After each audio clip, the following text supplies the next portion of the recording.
about his decision to walk out of the ANC. And I've also had a privilege of reading the letter that he penned down, and he put forward, some reasons why he he left the ANC in the beginning. So this turn of events is quite a surprise. I guess the ANC realized that it was going to be dealt with a blow if it did not reach out to him and twist him, to come back to the party. But I think the damage is done in my view, and what is done cannot be undone, because I mean, the public, I think, is grappling with the question whether does the ANC take the issue of corruption seriously or not, given the fact that the findings of the Zondo Commission have been put on hold. They have never been implemented by the ANC, and that is one of the reasons that he was putting forward in that piece. Professor, it's not the first time we hear from the ANC Veterans League criticizing how the ANC is running things. You mentioned the issue of corruption. In 2017, the ANC Veterans League in Limpopo was also calling for the recall of President Zuma, to show that it's been a long time that the ANC Veterans League has been vocal about things at the ANC. What do you think, what does this mean to the ANC, and what should they do going forward, because we're now heading to the elections? Well, members of the Veterans League have a political career lifespan that covers a long period of time, and think that they are also an institution in their own right, and they think that they are in a better position to defend and preserve the heritage, the culture of the ANC. So I think the thinking was that by letting go of former President Zuma, President Ramaphosa was going to address the issue of corruption, restore the values of the ANC, and make the ANC, enjoy credibility again. But some of them, they also feel let down by the president, given the fact that they've put forward some proposals. I mean, it's one of the arguments that was advanced by Ntate Mavuso, that why is the president employing strategies of political survival and not wanting to let go of some people who have been implicated in corruption. So I think that's why they have broken ranks on a number of occasions and taken a swipe at government, at the leadership of the ANC. Now let's move on to Carl Niehaus. He formed a party, and within a year, the party has now dissolved and it is part of the EFF. What is your take on that? I'm not taken aback by that one. I think I saw it coming, because there's always been a common denominator between radical economic transformation as a faction. I know that some people say it's a policy of the ANC, okay, that is a granted, but also there are people who have aligned themselves within the ANC as a faction along the lines of radical economic transformation. Those people have always gravitated towards the EFF. Sometimes I think there is an informal partnership between the EFF and some members of the radical economic transformation faction to attack the ANC, because they cannot come out themselves and attack the ANC. So they would rather share information with the EFF. And that is based on the fact that the EFF has always had some issues with the president.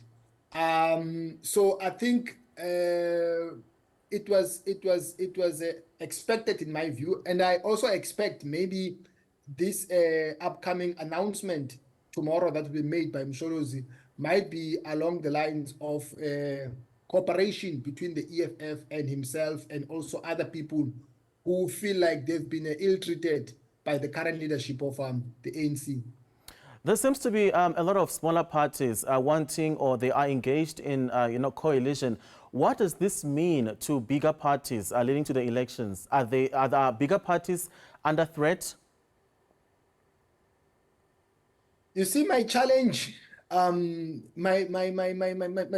challenge is that in as much as the Constitution does make a provision for any citizen to establish a political party, but we have a plethora of political parties in this country, and that fragments the political environment, and that divides votes, and that gives the ANC an upper hand, and also, parties like the DA and so on, and that puts smaller political parties on the back foot. So, I mean, instead of having a plethora of political parties, I think it is wise for them to join forces amongst themselves. By so doing, I think they will pose a serious threat to the ANC, as opposed to being too much fragmented. I think that's the challenge that I've been observing. And this week, we saw the IFP holding its policy conference, and the leader of the party, Ntsikelelo Breakfast, spoke about the fact that they will tackle load shedding, meaning that if they do that, then they will attract foreign investment, as in companies from outside the country will come and invest.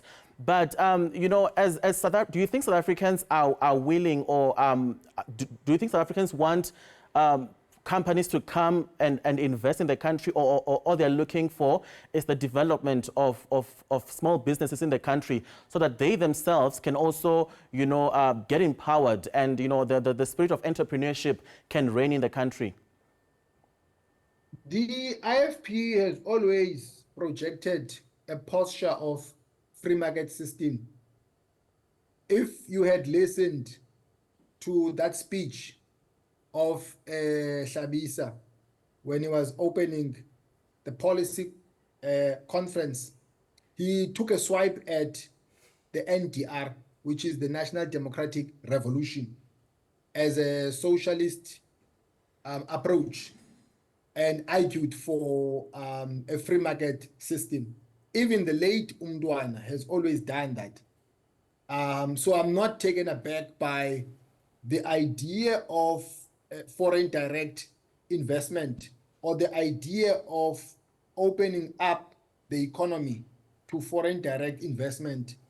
But also, I think they are not against small, micro, medium enterprises, especially now that the country is grappling with the issue of transformation, because studies have shown that countries that have experienced economic growth have a number of small, micro, medium enterprises that are creating employment for the inclusion of the majority of people. So small, micro, medium enterprises have always been the backbone of advanced economies.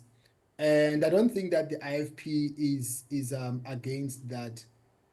And, generally, before 1994, citizens of this country, what they were wanting, or what they wanted, was, apartheid to be abolished. They wanted freedom. They wanted equality.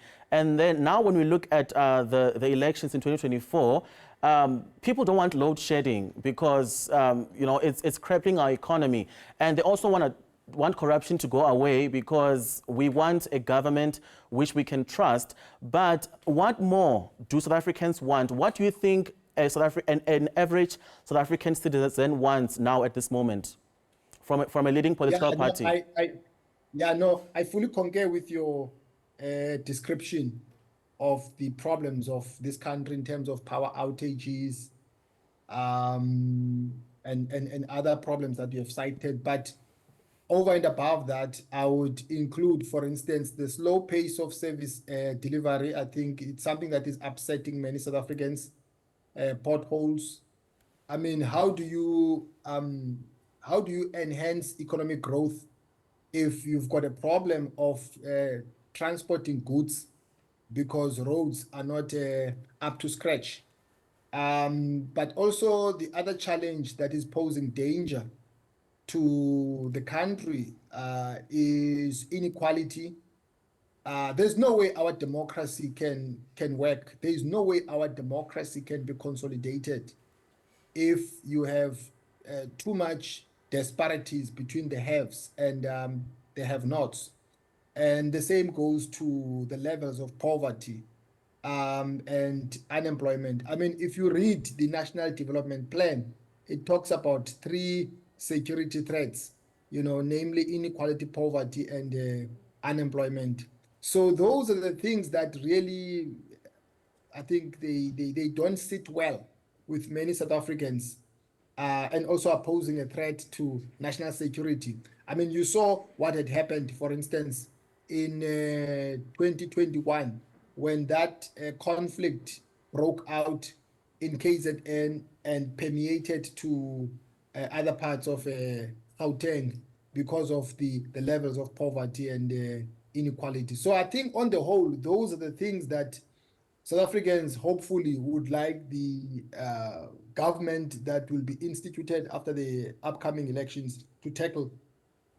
Professor Breakfast, thank you so much for your time. Enjoy the rest of your day. Thank you very much. Welcome back to Pitso on SABC Lehae. Language is the primary tool for expression and communication. Saving indigenous languages is crucial as it ensures the protection of the cultural identity and dignity of indigenous people and safeguard their heritage. The question is, in these modern days, do we still have people who preserve language, and in what way? Today in the show, we are joined by Dr Ntsikelelo, who is a musicologist, composer, educationist and music performer who has championed the development of an authentic indigenous discourse and discography of South African music.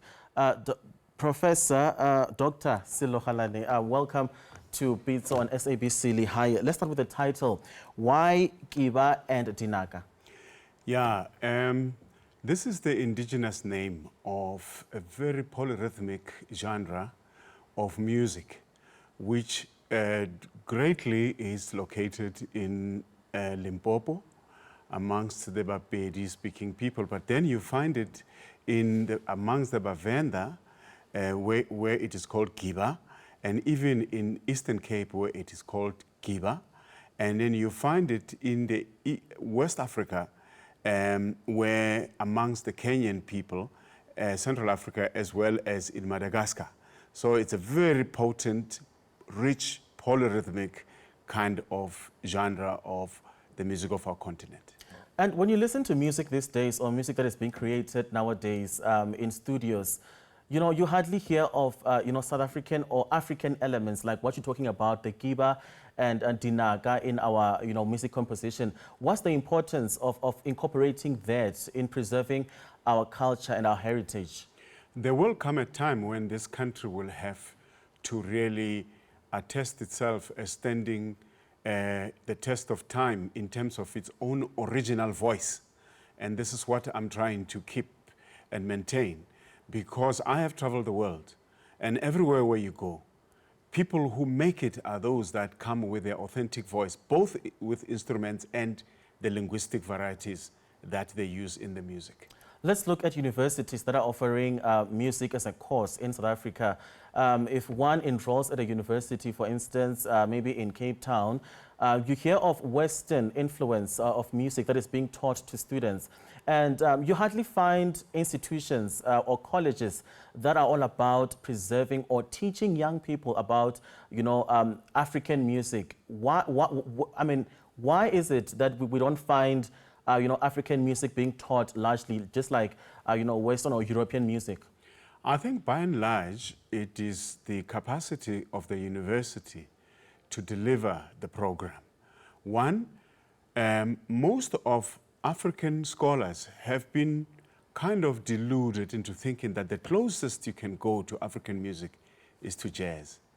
And therefore, you would need scholars like ourselves in many, many numbers who would then swell the ranks of these universities, though it's very difficult, I can tell you now, because then you'd have to go through and as a junior lecturer, then as a senior lecturer, then as an associate professor, then professor, and then you make determinations, to that effect. So it then becomes a gatekeeping problem, number one, in terms of all the hierarchies I have mentioned. But secondly, you would then need research that goes deeper into the analysis that some of us have made, so that when you then extrapolate the content, the scoping of first year, second year, third year, you are able to then present a very illustrious course program that would then be able to be articulated both at master's and at doctoral level.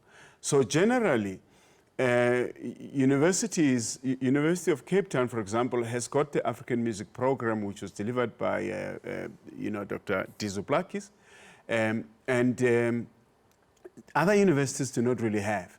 It's just kind of tinkering with it here and there as an element of drumming here, as an element of singing here, but its curriculum needs to be written to the point where it can stand,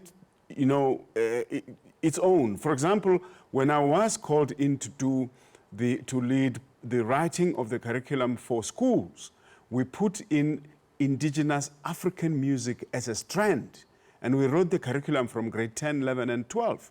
So universities need to do exactly the same.